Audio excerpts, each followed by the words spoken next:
Hello students, good morning. कैसे आप सभी ठीक है ना। जैसा कि आप सभी जान रहे हैं, हम लोग गुरुकुल क्लासेस के माध्यम से लगातार आप लोग के साथ जुड़े हुए हैं और एक लगातार अब आपके बीच क्लास 10 के लिए, क्लास 12 के लिए इम्पोर्टेंट जो बोर्ड परीक्षा में पूछे जाने वाले इम्पोर्टेंट प्रश्न हैं उससे आपके समक्ष प्रस्तुत करते आ रहे हैं। इसी क्रम में आज भी हम आपके सामने लेकर आए हैं साइंस के वो 5 वीआई क्वेश्चन जो इस बार बिहार बोर्ड के वर्ग 10वीं के बोर्ड परीक्षा में पूछे जा सकते हैं।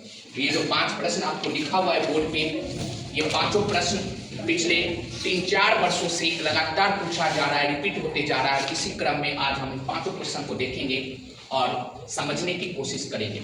और आप सभी से निवेदन होगा कि आप सभी इस वीडियो को अच्छी तरीके से देखिएगा और अगर आपको वीडियो अच्छा लगे तो अभी शुरुआत में ही आप वीडियो को अपने दोस्तों के बीच शेयर कीजिए, अपने क्लासमेट के बीच शेयर कीजिए ताकि वो भी कुछ पढ़ ले। अभी तक जिसने नहीं पढ़ा, अभी बहुत सारे ऐसे बच्चे हैं जो शुरुआती चरण में नहीं पढ़ते, तो ये 4 महीने ये 5 महीने आपके लिए बहुत इंपॉर्टेंट होने जाने वाले हैं। तो चलिए हम लोग वीडियोज की ओर चलते हैं। ये जो क्वेश्चन आपको दे रखा है मैंने, ये सिर्फ क्वेश्चन बैंक के क्वेश्चन और विभिन्न अध्यायों से लिए गए प्रश्न हैं। ये वीआई क्वेश्चन बनने वाले हैं एग्जाम के व्यू से। जिसमें पहला क्वेश्चन है ओम के नियम को लिखिए। विद्युत धारा अध्याय का सबसे इंपॉर्टेंट अगर कोई क्वेश्चन बनता है तो ओम का नियम, जो 2 मार्क्स के क्वेश्चन में बहुत बार पूछा जा चुका है। इसका ओम के नियम को लिखिए। ओम का नियम क्या था, तो अपनी भाषा में अगर हम बताएं तो इसका ओम ने एक बहुत ही प्रमुख एक डेफिनेशन दिया था, एक नियम दिया था। विद्युत धारा और वैद्युत विभवांतर के बीच एक संबंध बताया था, इसी को ओम का नियम कहा गया।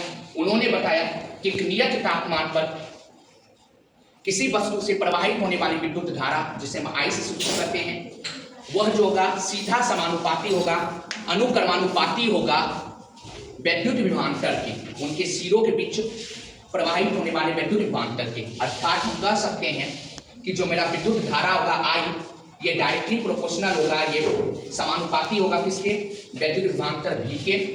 समानुपाती का चिन्ह हटेगा, एक नियतांक आ जाएगा आर। इस आर को हम लोग कहेंगे प्रतिरोधक। क्या कहेंगे, प्रतिरोधक। तो मेरा फॉर्मूला बन जाएगा V बराबर आई आर। और इसको और हम अगर आगे बढ़ाएं, इसे और प्रोसेस करें तो R बराबर आ जाएगा V बाय आई। यही मेरा जो समीकरण है ये ओम का समीकरण कहलाता है और यही पूरा नियम जो है ये ओम का नियम कहलाता है। तो मैंने क्या बताया आपको ओम के नियम में कि एक नियत तापमान पर किसी वस्तु से प्रवाहित होने वाली विद्युत धारा उसके दोनों सिराओं पर लगने वाले वैद्युत विभवांतर के सीधा समानुपाती होती है। यही कथन था ओम का। सेकेंड क्वेश्चन है मोस्ट वीआई क्वेश्चन, विद्युत धारा क्या है। विद्युत धारा को परिभाषित करें एवं इसके एसआई मात्रक को लिखें। वैद्युत धारा से आप क्या समझते हैं। तो वैद्युत धारा मतलब होता है इलेक्ट्रिक करंट, जिसे आजकल के हमारे जीवन में सबसे इंपॉर्टेंट भाग माना गया है। वैद्युत धारा का अर्थ हुआ आवेश के प्रवाह की दर। 1 सेकेंड समय में, एक फिक्स समय में कितना आवेश, कितना चार्ज कोई वस्तु से प्रवाहित हो रहा है, उसका जो रेट होगा, उसका जो दर होगा, उसी को क्या कहेंगे, विद्युत धारा। क्या कहेंगे, विद्युत धारा। अर्थात आवेश के प्रवाह की दर को विद्युत धारा कहते हैं। अब पॉइंट इससे किससे सूचित किया जाता है, तो विद्युत धारा को याद रखना अपन को कि आई से सूचित करते हैं। इसका एसआई मात्रक क्या होता है, तो इसका एसआई मात्रक एम्पियर होगा, जिससे आप किससे सूचित करेंगे, ए से। बहुत सारे लोग इसे एम्पियर भी करते हैं। इसका फॉर्मूला, इसका सूत्र क्या होगा, तो I बराबर Q बाई टी, जहां पे I को विद्युत धारा, Q को आवेश एवं T को समय कहेंगे। अगला क्वेश्चन है सूर्यास्त एवं सूर्योदय के समय जो आसमान होता है वह आपको लाल रंग का प्रतीक होता है। जब सूर्योदय होती है, सूर्य का उदय होता है, या सूर्यास्त जब सूर्य डूबता है, तो जब आप आसमान को देखोगे तो आसमान का रंग लाल आपको प्रतीत होता है। इसका कारण क्या है, तो एक अपने भाषा में समझिए हुआ कि जब सूर्यास्त होगी या सूर्योदय होगा, उसमें सूर्य की किरणें जो होंगी वो हमसे बहुत ज्यादा दूर पे होंगी।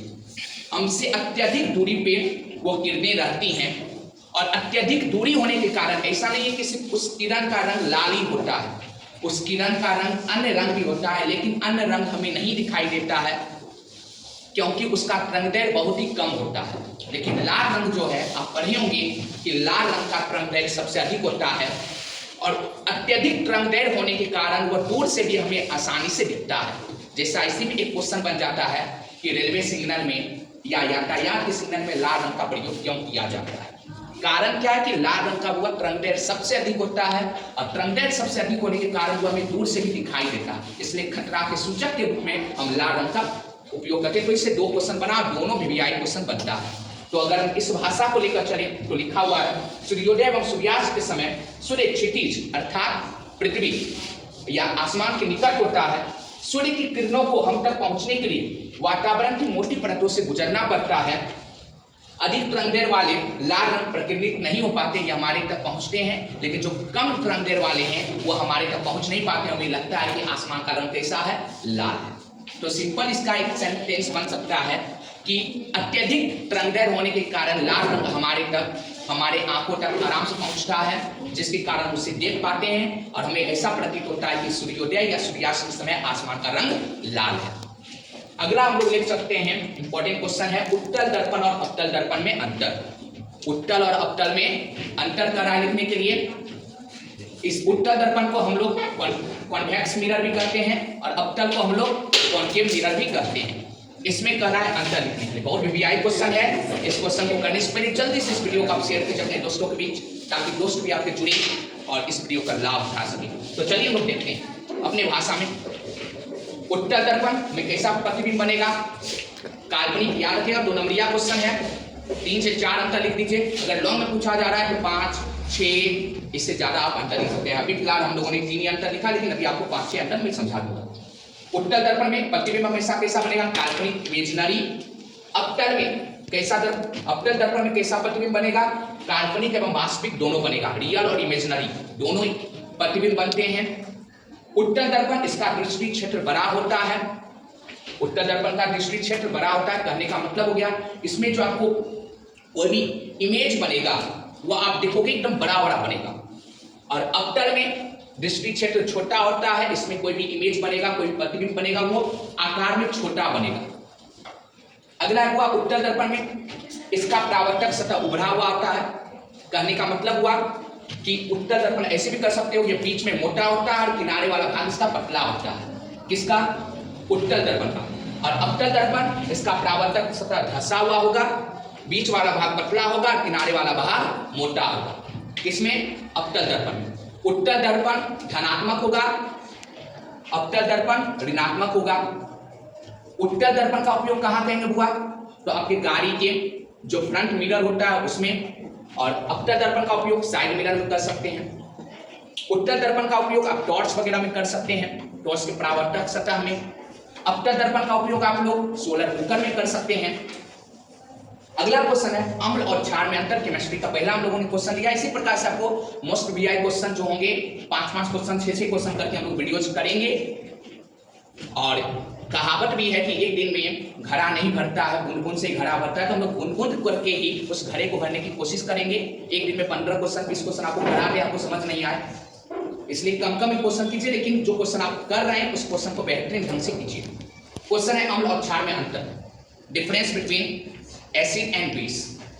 अम्ल और क्षार क्या होता है, तो आपने बेसिक पढ़ा होगा कि भाई अम्ल क्या होता है, जो स्वाद में खट्टा हो, अम्ल कहलाता है। जो स्वाद में तीखा हो ना, उसको क्या कहते हैं, भस्म कहते हैं। भस्म को एक क्षार भी अपने भाषा में कहा जाता है। अम्ल का pH मान जो होता है 7 से कम होता है, क्षार का pH मान 7 से अधिक होगा।